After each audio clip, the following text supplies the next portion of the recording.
नमस्कार। आज हम एक ऐसे विषय पर बात करने वाले हैं जो काफी गहरा है और सोचने पर मजबूर करता है। श्री रामकृष्ण परमहंस की समाधि अवस्था। नमस्कार। जी हाँ, ये वाकई एक बहुत ही दिलचस्प विषय है। और हमारी जो ये चर्चा है ये आधारित है श्री श्री रामकृष्ण कथामृत पर। ये असल में महेंद्रनाथ गुप्त, जिन्हें एम कहा जाता है, जी, उनकी डायरी है। बिल्कुल। मार्च 1882 के आसपास के उनके जो अनुभव थे दक्षिणेश्वर में, वो इसमें दर्ज हैं। हाँ, तो सोचिए जरा, कोई इंसान है, वो बात कर रहा है, भजन गा रहा है, और अचानक बिल्कुल बाहरी दुनिया से जैसे कट सा गया। हाँ, और पूरी तरह ईश्वर में खो गया। ये है क्या चीज? वही, ये अवस्था कैसी होती होगी? चलिए आज इसी को थोड़ा समझने की कोशिश करते हैं। जी। और ये समझना जरूरी है कि हिंदू अध्यात्म में समाधि वैसे तो एक बहुत ऊंची अवस्था मानी जाती है, पर श्री रामकृष्ण के लिए ये कोई सिद्धांत नहीं था। हाँ, ये तो उनके जीवन की सच्चाई थी। बिल्कुल, जीती जागती सच्चाई, जिसे एम जैसे कितने ही पढ़े लिखे तार्किक लोगों ने अपनी आंखों से देखा था। तो आज हम यही जानेंगे कि कथामृत के जरिए ये समाधि आखिर थी क्या, श्री रामकृष्ण से कब और कैसे अनुभव करते थे, और इसका आध्यात्मिक महत्व क्या है। जी बिल्कुल। तो चलिए शुरू करते हैं एकदम बुनियादी सवाल से। ये समाधि आखिर है क्या भला? एम ने जो देखा, उन्होंने जैसा लिखा है, उसके हिसाब से तो ये वो हालत है जब मन पूरी तरह, बिल्कुल पूरी तरह भगवान में डूब जाता है। जी, आसपास क्या हो रहा है कोई सुध नहीं। हाँ, कोई होश नहीं रहता। उन्होंने लिखा है कि श्री रामकृष्ण का शरीर एकदम शांत, पत्थर जैसा, बिल्कुल स्थिर। आंखें शायद अधखुली रहती होंगी या बंद, और चेहरे पर एक अजीब सी खुशी, एक दिव्य आनंद। हाँ, दिव्य आनंद, यही शब्द है। कभी कभी तो जैसा आपने कहा, वो इसी अवस्था में हंसते या रोते भी थे। है ना? कमाल है। जी, अध्यात्म की भाषा में अगर कहें तो समाधि वो अवस्था है जहां मैंपन, हमारा जो अहंकार है, अच्छा, मैं का भाव, हाँ, वो मैं का भाव पूरी तरह घुल जाता है, और चेतना, हमारी आत्मा, वो सीधे परमात्मा से जुड़ जाती है, एकाकार हो जाती है। और श्री रामकृष्ण के लिए जैसे सहज था, कोई बहुत प्रयास करके नहीं। हाँ, यही तो खास बात है। उनके लिए कोई साधना करके पाने वाली चीज से ज्यादा एक सहज स्वभाव लगता था।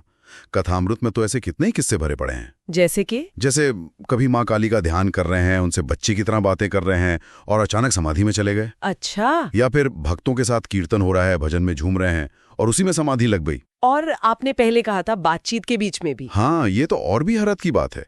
कई बार गंभीर आध्यात्मिक चर्चा चल रही है और उसी के बीच वो समाधि में उतर जाते थे। ये तो कमाल है। बातचीत चल रही है, हाँ, और अचानक वो पूरी तरह भीतर उतर गए। जी। तो फिर क्या कथामृत में ये भी पता चलता है कि जब वो वापस आते थे समाधि से, खासकर जैसे चर्चा के बीच में हुआ, तो माहौल कैसा होता था? क्या वहीं से बात शुरू हो जाती थी?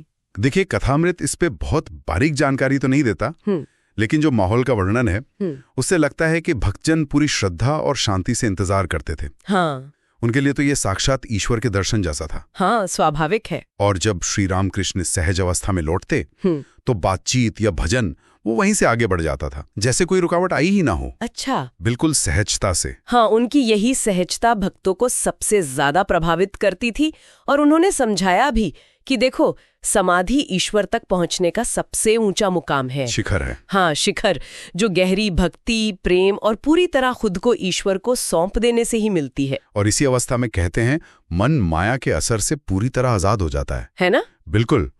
माया यानी वो भ्रम की शक्ति जो हमें असली चीज देखने नहीं देती।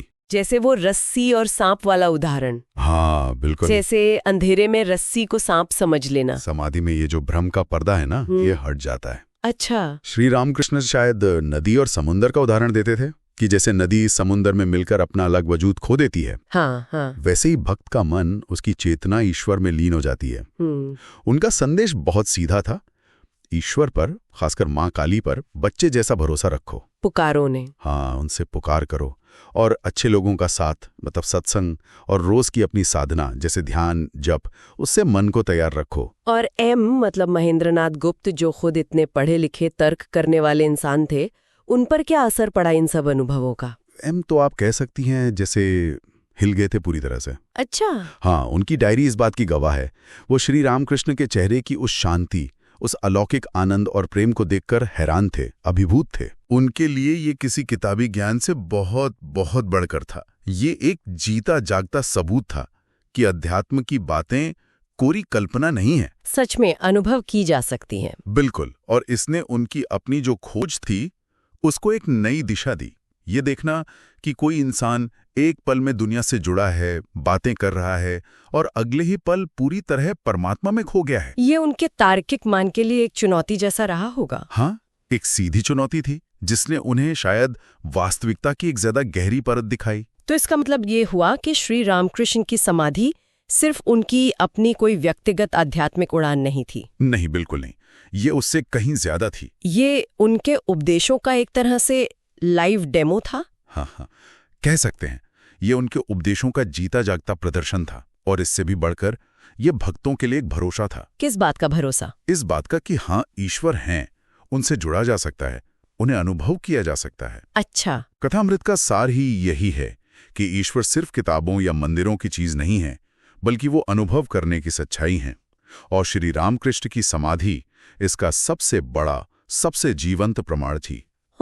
तो संक्षेप में कहें, श्री रामकृष्ण की समाधि उनके ईश्वर के प्रति गहरे, अटूट प्रेम और उनकी जो आध्यात्मिक ऊंचाई थी उसका प्रतीक थी। बिल्कुल, एक ऐसी अवस्था जहां भक्त और भगवान, इंसान और ईश्वर, उनके बीच का फासला जैसे मिट जाता है। हाँ, और ये भक्ति के रास्ते की ताकत को दिखाता है और ईश्वर को पाने की, अनुभव करने की संभावना को भी। जी हाँ, और ये चीज हमें आज भी सोचने पर मजबूर करती है। कैसे? कि क्या मन की ऐसी अवस्थाएं आज भी मुमकिन हैं?